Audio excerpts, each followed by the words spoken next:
ಯಾರ ಜೊತೆ ಬೇಕಾದ್ರೂ ಹೋಗು, ನನ್ನ ಜೀವಂತವಾಗಿ ಬಿಟ್ಬಿಡು ಅಂತ ಬೇಡುವಂತಾಗಿದೆ ಹುಡುಗರ ಪರಿಸ್ಥಿತಿ. ಯಾಕೆ ಈ ಮಾತನ್ನ ಹೇಳ್ತಾ ಇದ್ದೀನಿ ಅಂತ ಯೋಚನೆ ಮಾಡ್ತಿರ್ಬೋದು ನೀವೆಲ್ಲ.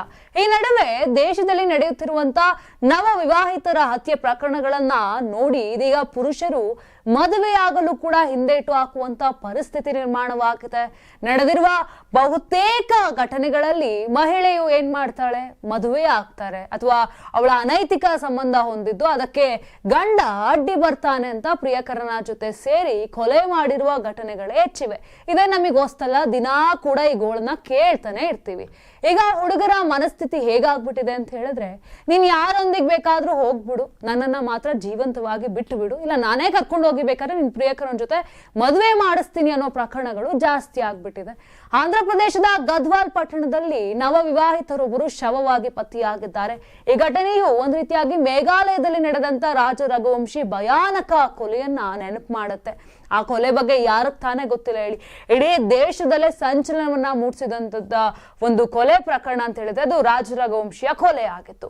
ಅದೇ ರೀತಿಯಾಗಿ ಈಗ ಏನು ತೆಲಂಗಾಣದ ಗದ್ವಾಲ್ನ ರಾಜ ವಿಧಿನಗರದ 32 ವರ್ಷದ ತೇಜೇಶ್ವರ್ ನಂದ್ಯಾಲ್ ಜಿಲ್ಲೆಯ ಪನ್ಯಂ ಪೊಲೀಸ್ ಠಾಣೆ ವ್ಯಾಪ್ತಿಯ ಸುಗಲಿ ಮಠದ HNSS ಕಾಲುವೆ ಬಳಿ ಶವವಾಗಿ ಪತ್ತೆಯಾಗಿತ್ತು. ಇದೀಗ ಅವರ ಪತ್ನಿ ಮೇಲೆ ಅನುಮಾನ ಕೂಡ ಮೂಡಿರುವಂತದ್ದು.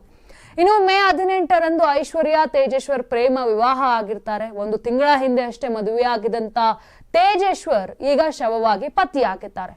ವ್ಯಕ್ತಿಯ ಕುಟುಂಬವು ಏನ್ ಹೇಳ್ತಾ ಇದ್ದಾರೆ, ಅವರ ಒಂದು ಪತ್ನಿ ಮತ್ತು ಸಂಬಂಧಿ ವಿರುದ್ಧ ಬೆರಳು ಮಾಡಿ ತೋರಿಸ್ತಾ ಇರುವಂತದ್ದು, ನಮ್ಮ ಮಗನ ಕೊಲೆಗೆ ಅವರೇ ಕಾರಣ ಅಂತಾರ ಹೇಳ್ತಾ ಇದ್ದಾರೆ. ತೇಜೇಶ್ವರ್ ಜೂನ್ 17ರಿಂದ ಕಾಣೆಯಾಗಿರ್ತಾರೆ. ಅವರ ಸಹೋದರ ತೇಜವರ್ಧನ್ ಪೊಲೀಸ್ ಠಾಣೆಯಲ್ಲಿ ನಾಪತ್ತೆ ದೂರನ್ನ ದಾಖಲು ಮಾಡಿರ್ತಾರೆ. ಇನ್ನು ಜೂನ್ 21ರಂದು ಮೊಬೈಲ್ ಕೂಡ ಟ್ರ್ಯಾಕ್ ಮಾಡಿದ್ದಾರೆ. ಆಗ ಗೊತ್ತಾಗಿದೆ ಆ ಒಂದು ಕಾಲುವೆ ಬಳಿ ಶವ ಕೂಡ ಪತ್ತೆಯಾಗಿತ್ತು. ಇನ್ನು ಐಶ್ವರ್ಯ ಬ್ಯಾಂಕ್ ನಲ್ಲಿ ಕೆಲಸ ಮಾಡ್ತಿದ್ಲು. ಆಕೆ ಬ್ಯಾಂಕ್ ಮ್ಯಾನೇಜರ್ ಜೊತೆ ಅಕ್ರಮ ಸಂಬಂಧವನ್ನ ಹೊಂದಿದ್ಲು. ತೇಜೇಶ್ವರ್ ತಮ್ಮ ಸಂಬಂಧಗಳಿಗೆ ಅಡ್ಡಿಯಾಗಬಹುದು ಅಂತ ಭಾವಿಸಿ ಆತನನ್ನ ಕೊಲ್ಲಲು ಸಂಚು ರೂಪಿಸಿದ್ದಳು ಅಂತ ಇದೀಗ ತೇಜೇಶ್ವರ್ ಸಹೋದರ ಆರೋಪಿಸಿರುವುದಾಗಿ ಪೊಲೀಸ್ ಅಧಿಕಾರಿಗಳು ತಿಳಿಸ್ತಾ ಇರುವಂತದ್ದು.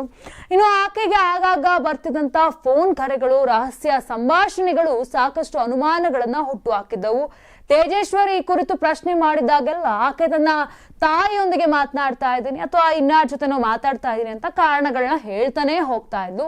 ಈ ಸ್ಟೋರಿಯು ಕೂಡ ಒಂದ್ ರೀತಿಯಾಗಿ ಮಧ್ಯಪ್ರದೇಶದ ಇಂದೋರ್ ಮೂಲದ ಏನು ರಾಜ ರಘುವಂಶಿಯ ಹನಿಮೂನ್ ಕೇಸ್ ಏನಿತ್ತು, ಆ ಒಂದು ಕೊಲೆ ಕೇಸ್ ಅದನ್ನ ನೆನ್ಪು ಮಾಡುತ್ತೆ. ಯಾಕಂತ ಹೇಳಿದ್ರೆ ಅವಳು ಹನಿಮೂನ್ ಕರ್ಕೊಂಡು ಹೋಗಿ ಅಲ್ಲಿ ಕೊಲೆ ಮಾಡಿದ್ಲು. ಬಟ್ ಇಲ್ಲಿ ಐಶ್ವರ್ಯನೇ ಕೊಲೆ ಮಾಡಿದಾಳೋ ಇಲ್ವೋ ಏನೋ ಗೊತ್ತಿಲ್ಲ. ಬಟ್ ಆದ್ರೆ ಈಗ ಏನು ಆ ಒಂದು ತೇಜೇಶ್ವರ್ ಕುಟುಂಬ ಇದೆ, ಅವ್ರು ಹೇಳ್ತಾ ಇರುವಂತದ್ದು ಆ ಒಂದು ಐಶ್ವರ್ಯ ಮತ್ತು ಅವಳ ಸಂಬಂಧಿಕರೇನಿದ್ದಾರೆ ಅವರು ಸೇರ್ಕೊಂಡು ನನ್ನ ಮಗನನ್ನ ಸಾಯಿಸಿದ್ದಾರೆ ಅನ್ನೋ ನಿಟ್ಟಿನಲ್ಲಿ ಹೇಳ್ತಾ ಇರುವಂತದ್ದು. ಎಸ್ಪೆಷಲಿ ತೇಜೇಶ್ವರ್ ಸಹೋದರ ಏನಿದ್ದಾರೆ ಅವರು ಈ ರೀತಿಯಾಗಿ ಹೋಗಿ ಪೊಲೀಸ್ ಠಾಣೆಯಲ್ಲಿ ದೂರನ್ನ ಕೂಡ ಕೊಟ್ಟಿರುವಂತದ್ದು.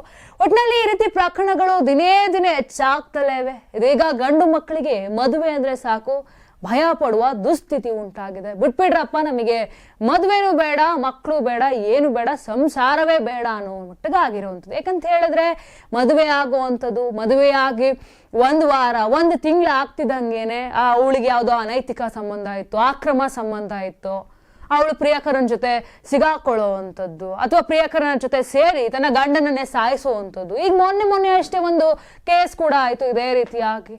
ಏನು ಹೆಂಡತಿ ಪ್ರಿಯಕರನ ಜೊತೆ ಬಿಟ್ಟು ಅಂತ ಹೇಳಿದ್ರು ಬಿಟ್ಟಿರ್ಲಿಲ್ಲ. ಗಂಡ ಏನ್ ಮಾಡ್ತಾನೆ, ನೋಡಿ ಸಾಕಾಗಿ ಆ ಪ್ರಿಯಕರನ ಜೊತೆನೆ ಕರ್ಕೊಂಡು ಹೋಗ್ಬಿಟ್ಟು ಪತ್ನಿಯನ್ನ ಮದ್ವೆಯನ್ನ ಮಾಡಿಸಿದಾನೆ. ಇಂದನೆ ಸಿಂಧೂರ ಕೂಡ ಹಾಕ್ಸಿರುವಂತದ್ದು. ಇನ್ನು ಈ ರೀತಿಯಾಗಿ ಮೇಘಾಲಯದಲ್ಲಿ ನೋಡಿದ್ರೆ ಅವಳ ಹನಿಮೂನಿ ಕರ್ಕೊಂಡು ಹೋಗಿ ಸಾಯಿಸ್ತಾಳೆ. ಮತ್ತೆ ಇನ್ಯಾವುದೋ ಕೇಸ್ ನಮಗೆ ಕೂಡ ಗೊತ್ತಿರೋಂಥ ಕೇಸ್ ಅಂತಂದ್ರೆ ಉತ್ತರ ಪ್ರದೇಶದಲ್ಲಿ ಏನು ಡ್ರಮ್ ನಲ್ಲಿ ಹಾಕಿ ಅವಳನ್ನ ಸಿಮೆಂಟ್ ನಲ್ಲಿ ಮುಚ್ಚಿಡ್ಲು. ಈ ರೀತಿಯಾಗಿ ಬಹಳಷ್ಟು ಪ್ರಕರಣಗಳು ಹೆಚ್ಚಾಗ್ತಾ ಗಂಡು ಮಕ್ಕಳಿಗೆ ಮದುವೆ ಸವಾಸವೇ ಬೇಡ ಅನ್ನೋ ಮಟ್ಟಿಗೆ ಆಗೋಗಿದೆ.